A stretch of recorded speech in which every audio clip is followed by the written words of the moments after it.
All right, so now let's do some slightly more advanced factoring techniques. Starting with what happens when you have some kind of binomial common factor with maybe larger powers. So you'll notice here we have x to the power 4 times x plus 2 to the power 5. And then the second term is x to the power 5 times x plus 2 to the power 4.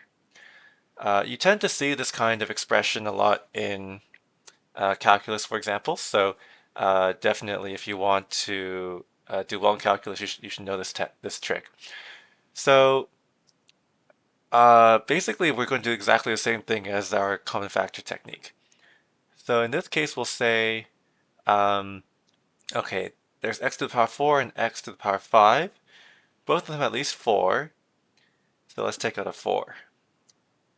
And then for this x plus 2 thing, there's 5 of them in the first one and 4 of them in the second one. So both of them have at least 4 again. So once we've done that, we can figure out what's left over. So for the first one, you have x to the power 4 is already taken out. You have 4 of the x plus 2's taken out, so there's only 1 left over. Now for the second term, one of the x's is remaining, but we took out all the x plus 2's. So it's going to look something like this.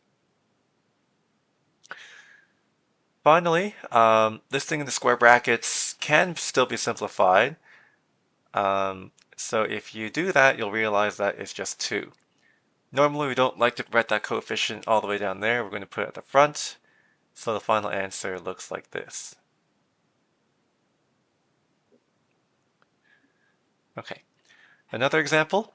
Let's look at this one. We have y to the power 5 times 2 minus y squared, all to the power 3, plus y cubed times 2 minus y squared to the power 4. So again, we're going to look at each factor separately. Y, you'll notice there's 3 of them, at least 3 of them in each, so we can take out a 3. And for the 2 minus y squared, there's 3 of them in the first one and 4 of them in the second one, so we can take out exactly 3. Lastly, we're going to figure out what's left over. So in the first one, we left behind 2 of these y's, so we have y squared.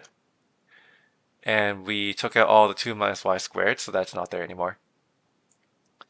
Plus y cubed. Okay, y cubed we took out, and then we took out 3 of these 2 minus y squared, so there's going to be 1 left over. You don't really need the 1. And again, we can simplify this a little bit further. In this case, it also happens to be a 2. That's not always the case. And then again, we're going to write that coefficient at the front for aesthetic reasons. There's your final answer.